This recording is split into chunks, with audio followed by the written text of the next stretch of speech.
کرنے کا ارادہ ہو، یعنی وہ قربانی کرنے کا ارادہ ہو، بنائیے کہ یا تو اس کے ذمہ قربانی واجب ہے یا نفلی قربانی کرنا چاہتا ہے۔ چاند دیکھے اور قربانی کرنے کا ارادہ ہو تو چاند دیکھنے کے بعد سے قربانی کرنے تک نہ اپنے بال کاٹے نہ اپنے ناخن کاٹے، یہ حکم دے دیا، بال بھی نہ کاٹے ناخن بھی نہ کاٹے جب تک قربانی نہ، جب قربانی کر لے گا تو پھر کاٹے۔ بظاہر بڑی عجیب سا حکم معلوم ہوتا ہے، بھائی تو نہ کاٹے بال، تو نہ کاٹے ناخن، اور نہ کاٹنے سے کیا فرق پڑتا ہے؟ لیکن اللہ کے رسول صلی اللہ علیہ وسلم کا ارشاد ہے، اور ارشاد کی تعمیل بے چنو چرا کرنی چاہیے، اس کی حکمتوں میں پڑھنے کی حاجت ہی نہیں۔ ایک بندے کا کام یہ ہے کہ جو حکم دیا جا رہا ہے اس کو بجا لائے۔ کیا فائدہ ہے اس میں، کیا مسئلہ ہے، یہ بندے کے سوچنے کی بات نہیں۔ ہاں معلوم ہو جائے کسی کی مسئلہ حکمت، سبحان اللہ اچھی بات ہے، نہیں معلوم ہوتی تب بھی کرنا تو ہے۔ لیکن علماء کرام نے فرمایا کہ اس میں حکمت جو ظاہر نظر آتی ہے وہ یہ ہے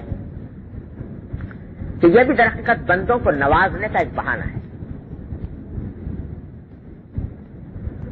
اس ارحم الراحمین کی طرف سے بندوں کو نوازنے کا ایک بہانہ ہے۔ کیا بہانہ ہے؟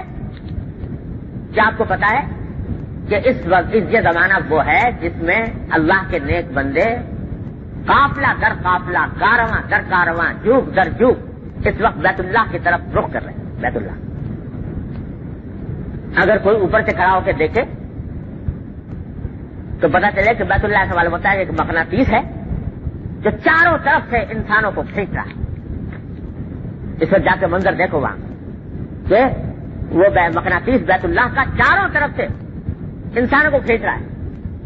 وہ جو حضرت ابراہیم خلیل اللہ علیہ السلام نے دعا مانگی تھی جو فجعل افئدۃ من الناس تہوی الیہ، کہ اللہ لوگوں کے دلوں کو ایسا بنا دیجیے کہ جب کھنچ کر چلے آئیں اس کی طرف۔ اس دعا کی قبولیت کو 5000 سال ہو چکے ہیں، اس دعا کو 5000 سال میں ہر وقت یہ نظارہ جب چاہو جا کر دیکھ لو کہ وہ مقناطیس چاروں طرف سے انسانوں کے دلوں کو کھینچ رہا ہے۔ تو اللہ کے نیک بندے کارواں در کارواں اس منزل کی طرف جا رہے ہیں، اور سارے سال میں یہ عبادت ایسی ہے جو پورے سال انجام نہیں دی جا سکتی، اور دنوں میں جا کے دیکھو حج کرنا چاہو نہیں ہو سکتا، یہی وقت ہے سارے سال میں حج کا۔ اور جب سارے انسانوں کو کھینچ کر بلایا جا رہا ہے، یہ جو لبیک پڑھا جاتا ہے، لبیک کے کیا مانا؟ میں حاضر ہوں اے اللہ، میں حاضر ہوں۔ یہ کیا مانا؟ کہ پکار تھی اللہ تبارک و تعالیٰ کی طرف سے۔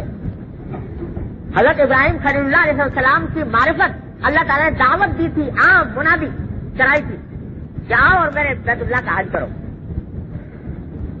تو یہ منادی تھی اللہ تبارک و تعالیٰ کی طرف سے، سارے بندوں کو بلایا جا رہا ہے، آؤ ادھر میرے گھر پر آؤ، میرے گھر پر آؤ۔ تو جو جا رہا ہے وہ کہتا ہے لبیک اللہم لبیک، لبیک لا شریک لک لبیک، اے اللہ ہم حاضر ہیں، آپ کا کوئی شریک نہیں، ہم حاضر ہیں۔ تو جو جا رہا ہے وہ اللہ کی دعوت پر جا رہا ہے، اللہ تبارک و تعالیٰ نے بلایا۔ تو ایک کریم اپنی بارگاہ میں لوگوں کو بلا رہا ہے، دعوت دے رہا ہے کہ آؤ، تو کیا وہ کریم لوگوں کو اپنے گھر دعوت دے کر ویسے ہی لوٹا دے گا؟ جب وہ ایک معمولی آدمی بھی، ہم جیسا فقیر ذلیل انسان بھی اگر کسی کو اپنے گھر دعوت دے کہ آؤ میرے گھر، اور پھر اس کو ناکام نامراد بھیج دے، یہ اس کی شرافت کے خلاف۔ تو وہ کریم الکرما، وہ ارحم الراحمین جب پکار کر اپنے بندوں کو بلا رہا ہے، اور بندے اس کے پکار کے جواب میں لبیک کہتے ہوئے جا رہے ہیں، تو ویسے ہی بھیجے گا ان کو واپس۔ کچھ اپنے کرم کی بارش ہی ان کے اوپر برسانا منظور ہے جو اس طرح بلایا ہے۔ تو وہ اور سارے دنیا کے مقابلے میں جب یہ اللہ کے مہمان میدان عرفات میں جمع ہوتے ہیں اور لبیک اللہم لبیک پکارتے ہیں، تو اللہ جل جلالہ کی طرف سے رحمتوں کی گھٹائیں ان کے اوپر برستی، تو سب نوازے جا رہے ہیں میدان عرفات، ہر ایک کو حصہ مل رہا ہے رحمت کا، اللہ تبارک و تعالیٰ کی رحمت۔ تو اب وہ تو ارحم الراحمین ہے، وہ صرف انہی کا مالک ہے، انہی کا خدا ہے، انہی کا خالق اور مالک ہے جو عرفات میں پہنچ گئے، یا ان کا بھی ہے جو نہیں پہنچ پائے؟ ان کے لیے تو ارحم الراحمین ہے کہ نہیں؟ تو اللہ تبارک و تعالیٰ نے یہاں رہ جانے والوں کے لیے تسلی کا یہ سامان پیدا فرما دیا کہ بھائی تم اگر نہیں جا سکے کسی عذر کی وجہ سے، چلو غفلت کی وجہ سے نہیں جا سکے، لیکن تم ایسا کرو کہ تھوڑی سی مشابہت پیدا کر لو ان جانے والوں کے ساتھ جو میرے گھر کا ارادہ لے کر گئے ہیں اور جو لبیک اللہم لبیک پکار رہے ہیں، ان کے ساتھ تھوڑی سی مشابہت پیدا کر لو۔ کیا مشابہت پیدا کر لو؟ کہ میرے وہ بندے وہاں جب آئے ہیں میرے پاس تو احرام کی حالت میں آئے ہیں، احرام کی حالت میں وہ سلا ہوا کپڑا نہیں پہن سکتے، وہ خوشبو نہیں لگا سکتے، وہ سر نہیں ڈھک سکتے، وہ چہرے پر چہرہ نہیں ڈھک سکتے، اور بال نہیں کاٹ سکتے، ناخن نہیں کاٹ سکتے۔ تو ان کی عرفے کے روزے کے بعد پھر اللہ تبارک و تعالی نے عید الاضحیٰ مقرر فرمائی، اور کیا عظیم بات ہے جو اللہ تبارک و تعالی نے اہل اسلام کو عطا فرمائی۔ دنیا کے اندر کسی دین و مذہب کو یہ بات نصیب نہیں کہ سارے مذہب والے جو ہے وہ کوئی نہ کوئی تہوار مناتے ہیں، اس میں خوشیاں مناتے ہیں، اور کسی کے سال بھر میں 10 تہوار ہیں، کسی کے 20 تہوار ہیں، کسی کے 15 ہیں، کسی کے بے شمار تہوار ہیں۔ اللہ تبارک و تعالیٰ نے مسلمانوں کو 2 خوشی کے دن مقرر فرمائے، ایک عید الفطر اور ایک عید الاضحیٰ، بس یہ 2 ہیں عید مسلمانوں۔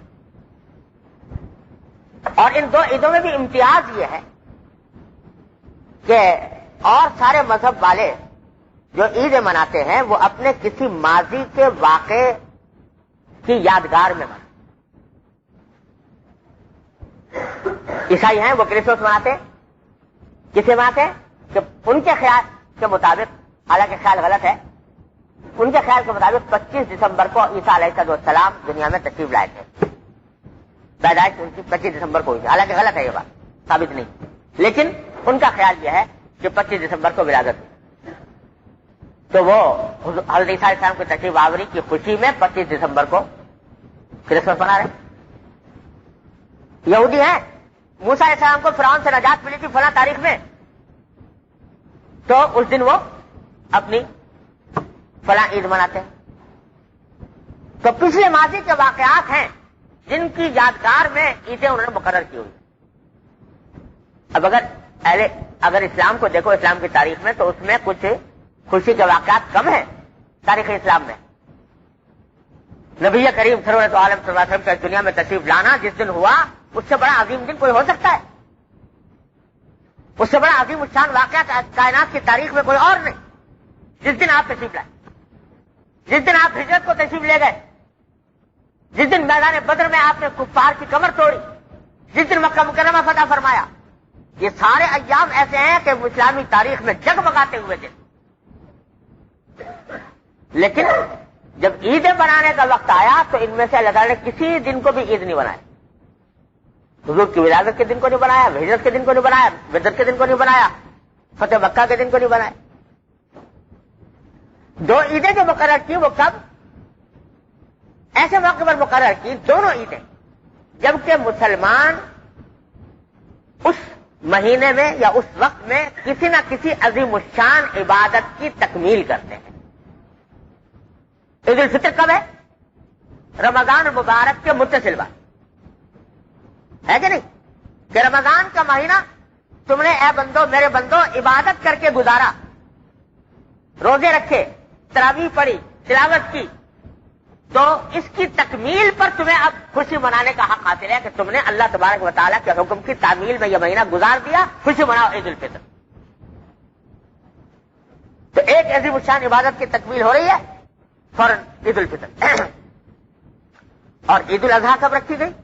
جب دوسری عظیم الشان عبادت کی تکمیل ہو رہی ہے، کون سی؟ حج بیت اللہ۔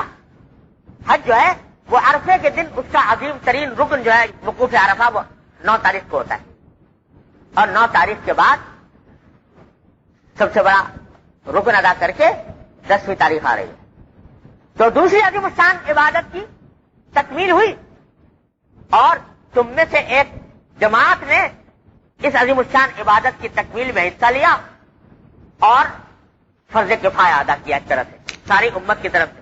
تو اب ساری امت کو کہا گیا کہ اب خوشی مناؤ عید الاضحیٰ. تو دونوں عیدیں ایسے موقع پر رکھی گئی ہے جب مسلمان کسی عظیم الشان عبادت کی تکمیل فرماتے ہیں. سبق یہ دیا جا رہا ہے کہ خوشی منانے کی اصل چیز یہ ہے کہ تم نے کس وقت اپنے مالک اور اپنے خالق کی عبادت کو انجام دیا ہے، وہ ہے خوشی منانے کی چیز.